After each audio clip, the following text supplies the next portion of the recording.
Bonjour Sébastien Onomo, Bonjour Barbara, comment ça va? ça va bien et toi? Super, moi ça va bien et toi, ça va bien? Ça va bien, ouais, ça va Oui. bien. Est-ce que tu peux te présenter s'il te plaît Sébastien? Donc je m'appelle Sébastien Nomo et je suis producteur de films pour le cinéma et pour la télévision depuis maintenant 15 ans. Mmh. Tu es diplômé de l'Institut national de l'audiovisuel. Comment tu es tombé? Est-ce que tu as d'abord été un amoureux des films et lequel? Et puis comment tu es tombé dans ce monde du cinéma, puis de la production? Ouais. Oui, bah, j'étais un amoureux des films, un amoureux du cinéma. J'ai commencé mes premiers projets avec mes potes d'enfance, Mmh.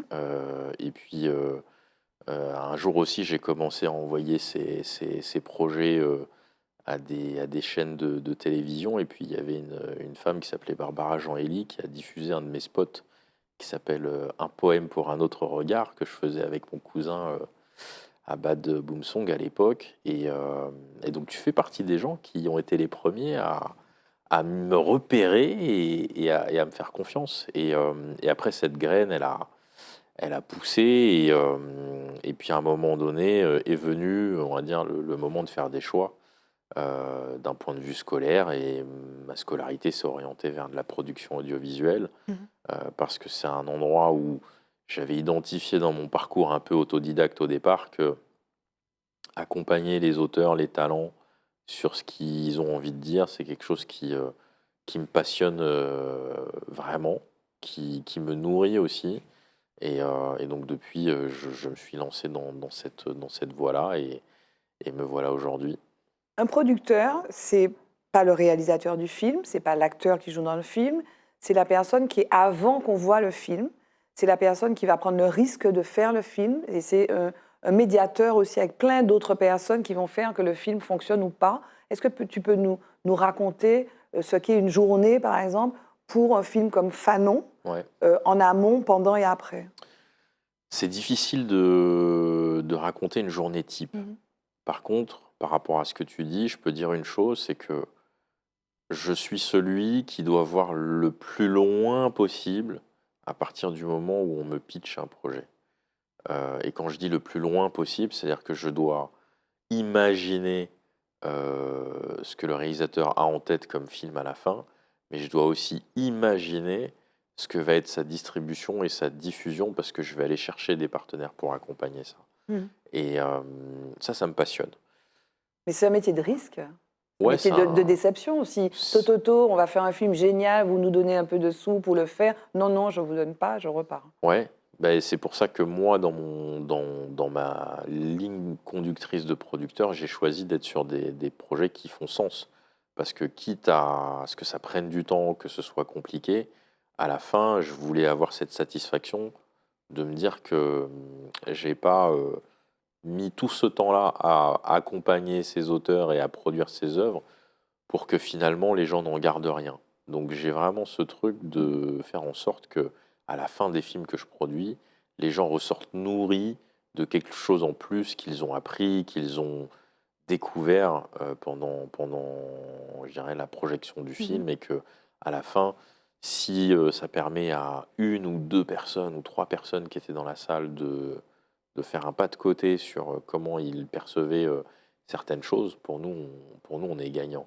Mmh. Chaque film, on essaie de faire en sorte que ça sème des graines pour la suite et pour les nouvelles générations, et heu et j'aime bien dire aussi que ce que je fais, tous les films que je décide de produire et d'accompagner sont des films qui m'ont manqué quand j'étais plus jeune, que j'aurais aimé avoir, qui m'auraient aidé dans ma construction personnelle, mais que je n'ai pas eu. Et aujourd'hui, je suis père de 3 enfants, et j'espère qu'ils n'auront pas ce déficit-là que moi j'ai eu pour me construire. Et donc je me dis, de manière aussi un petit peu égoïste, que, bah, les films que je produis, ça pourra, aider mes enfants à se construire Tu as personnellement, et grandi à... où, toi? Moi, j'ai grandi entre la Normandie et la banlieue parisienne, Mmh. hem, De parents de quelle origine? d'origine camerounaise, Mmh. et c'est vrai que c'est pas des... je veux dire, culturellement, le cinéma, c'est très loin d'eux, et donc Ils étaient pas dans ce milieu-là? pas du tout, Qu'est-ce qu'ils faisaient? pas du tout. Ma mère était, femme de ménage, Puis ensuite, elle a gardé des enfants pendant longtemps. Et mon père était chauffeur-livreur. Euh, donc c'était pas du tout, voilà, c'était pas du tout notre milieu socialement. Mhm. Et j'ai eu la chance, voilà, d'avoir une mère qui avait deux souhaits: que ses enfants aillent le plus loin possible à l'école, mais aussi qu'ils s'épanouissent. Donc quand je lui ai dit: «Maman, je veux faire du cinéma», elle m'a dit: «OK, mais par contre, tu sécurises quand même des choses sur les études et après tu fais ce que tu veux». Mhm. Donc c'est ce que j'ai essayé de faire jusqu'à ma licence. Oui.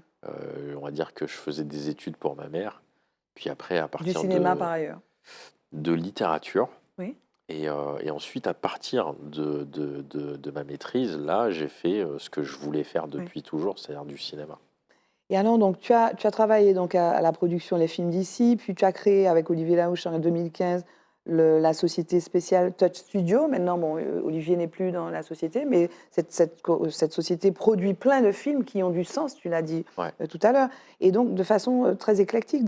D'ailleurs, African Empires, Augure, Funan, Le Gang des Antillais, Mm. de Barney déjà, mais aussi Les âmes perdues, sur les disparus syriens, La forêt de Mademoiselle Tang, dont l'histoire se déploie en Chine sur 200 ans. Ouais. Comment précisément, donc ça fait sens, mais comment tu arrives à naviguer dans ce vaste monde entre la Chine, le Gang Ouais. des Antilles à Paris, les Antilles? Bah, on a tous les mêmes enjeux, on a tous les mêmes déficits en fait. Quand je produis les films de Denis Do, il a le même parcours que moi. C'est un jeune Français d'origine étrangère, dont les parents n'ont pas toujours parlé de leur histoire, qui a grandi avec ce déficit d'histoire qui le représente et qui représente le parcours de ses parents, et qui, au moment où il a pu raconter ou contribuer en tout cas à réduire ce déficit, il a choisi de le faire par des films, et des films qui retracent un peu cette pièce manquante, cette image manquante que nous, on peut porter Mhm. chez nous. Tu produis aussi un documentaire sur Rudy Goubert. Ouais, C'est toi aussi ouais. qui fait parler de lui aussi. Et Rudy, en fait, par exemple, produire un film sur Rudy, pour moi, c'était une évidence parce que je voulais montrer que on a des figures qui sont inspirantes, pas juste des sportifs.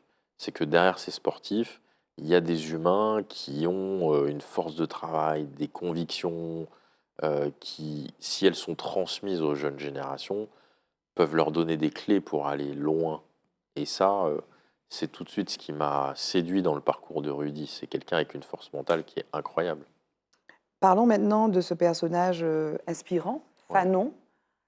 Donc tu es le producteur de Fanon, le film de Jean-Claude Barny, Mm. qui est sorti le 2 avril en France, qui a été présenté lors du Festival de Marrakech fin d'année 2024, qui arrive aux Antilles le 4 avril. Comment tu connais Fanon? Comment alors tu avais accompagné Jean-Claude Barny pour Le Gang des Antillais. Ouais, tout à fait. Pourquoi tu dis oui à Fanon en tant que producteur?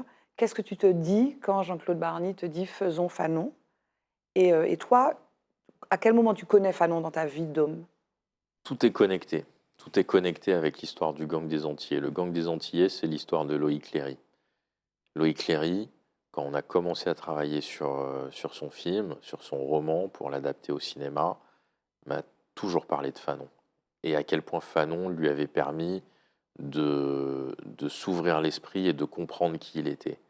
Donc c'est là où moi j'ai une rencontre avec Fanon, en même temps que j'ai la rencontre avec Loïc Léry. Et derrière, quand avec Jean-Claude on est sur l'aventure du Gang des Antillais, euh, on commence tout de suite à discuter de quel va être le prochain film. Et je lui ai proposé, moi, Aimé Césaire. Il me dit non, Aimé Césaire, c'est pas moi. Moi, je suis plutôt Fanon, je te propose qu'on fasse un film sur Fanon. Et comme Loïc m'en avait parlé, bah, du coup, quand il m'a dit ça, je me suis dit, mais oui, c'est évident. Il faut qu'on fasse ce film ensemble. Allons-y, faisons un film sur Fanon. C'est comme ça qu'on a Mm. décidé de se lancer dans cette aventure. Et alors, donc, prenant ta casquette de producteur, est-ce que c'était facile d'intéresser des financeurs à produire ce film sur ce personnage immense, mais méconnu? Comment tu t'y es pris? Non, c'était pas facile.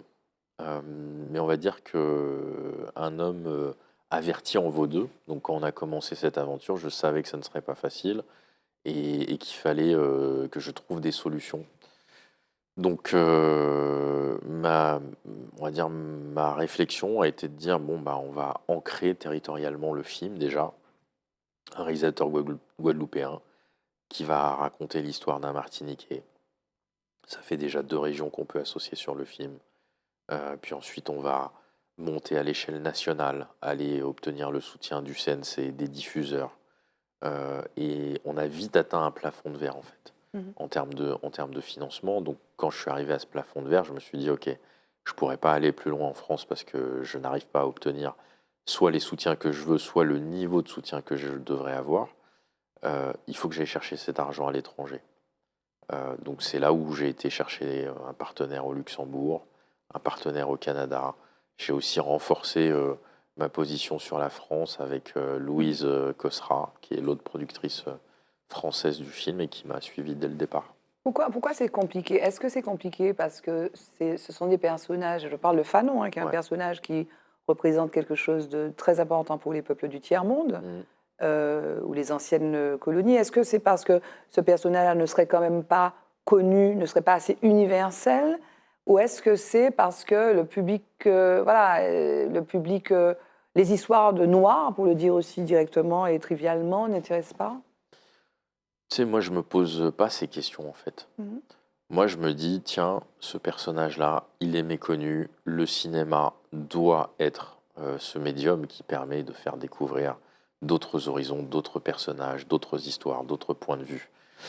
Moi, mon parti pris, il est là et après, je connais le marché, donc je sais que je vais rencontrer des difficultés, mais j'essaie d'avancer. Mmh. Il a Hem, compté combien le film? 3 millions 8. D'accord. Ouais. Donc tu essaies d'avancer. Donc j'essaie d'avancer toujours. Et après, les questions sur le pourquoi, finalement, tel ou tel Mmh. partenaire ne vient pas et il faut inviter les gens qui sont pas venus et leur demander pourquoi vous n'êtes pas venus. C'est eux Mmh. qui auront la Oui, bien réponse. sûr. Moi, je ne sais pas, parler pour eux, en tout Mmh. cas. Aujourd'hui, le film, donc tu me disais, en France, il y a 70 copies Ouais, et vous avez fait quand même vous avez fait donc c'est peu, hein, c'est ouais, peu parce c'est qu'il y a peu des de milliers de copies, ouais. salles. Ouais, Vous avez fait un démarrage tonitruant, ouais, notamment dans la plus grande salle, la salle des Halles, un peu test. ouais. Le plus grand cinéma, de Mmh. France en termes d'entrée, ouais. Oui. On est premier. Des sorties du 2 avril, Mmh. c'est stratosphérique, en fait. Ça n'arrive jamais et donc on devient une espèce d'anomalie dans cet écosystème avec ce film sur lequel personne ne nous donnait, déjà vivant à l'issue de notre défi qu'on s'était lancé d'en faire un film Mmh. sur Frantz Fanon. Et là, maintenant, le film sort, on a très peu de copies et ça marche. Mmh. Et ça continue de marcher. C'est-à-dire que, normalement, par exemple, le film sort le mercredi et le jeudi, on fait des chiffres qui sont beaucoup moins importants. Bah, là, la perte entre le mercredi et le jeudi, elle est très faible. D'accord, Hem, c'est encourageant. c'est encourageant, c'est très encourageant. Qu'est-ce que tu espères avec ce film? Parce que Fanon est né en 1925, donc cette année, c'est le centenaire de sa naissance. Il est mort en 61. Il est mort à 36 ans après avoir eu une vie très, très riche. Est-ce que tu espères que ça soit un film d'une génération, même s'il est mort il y a très longtemps? Qu'est-ce que tu espères avec ce film? Bah, j'espère que ça sera le film de plusieurs générations. J'espère avoir, contribué à créer un support qui permettra d'enseigner Fanon et en enseignant Fanon, ça permettra, de poursuivre son travail sur, l'aliénation, la désaliénation, la décolonisation, je veux dire, tant d'un point de vue, historique que psychiatrique. Il y a énormément à tirer de quelqu'un qui était très en avance sur son temps en termes de pensée, en termes de mécanisme de réflexion, enfin voilà, donc nous, c'est ce qu'on essaye de faire à travers ces films, c'est laisser une trace Mmh. et permettre aux générations qui arrivent d'avoir les outils pour mieux appréhender le monde dans lequel ils vont évoluer. La suite pour toi, Sébastien, c'est quoi? Profiter de ces moments, ensuite me reposer un petit peu avec ma famille. Et il y a d'autres films qui arrivent, qu'on aura tout autant à cœur de défendre. Toujours ma collaboration avec Jean-Claude, mais voilà, On on peut en lâche rien. parler? On développe une série, pour, pour un groupe, de chaînes françaises, importantes. Et puis on réfléchit à ce qui sera son prochain long métrage aussi pour le cinéma. Mais voilà, toujours envie de défendre, des auteurs qui ont des choses à raconter, des visions singulières. C'est ça mon créneau. Le mot de la fin, ce serait quoi? Le mot de la fin, allez voir Fanon, massivement, en salle. Et ensuite, on sera là pour échanger avec vous sur vos retours. Merci Sébastien Noumeau. Merci Barbara.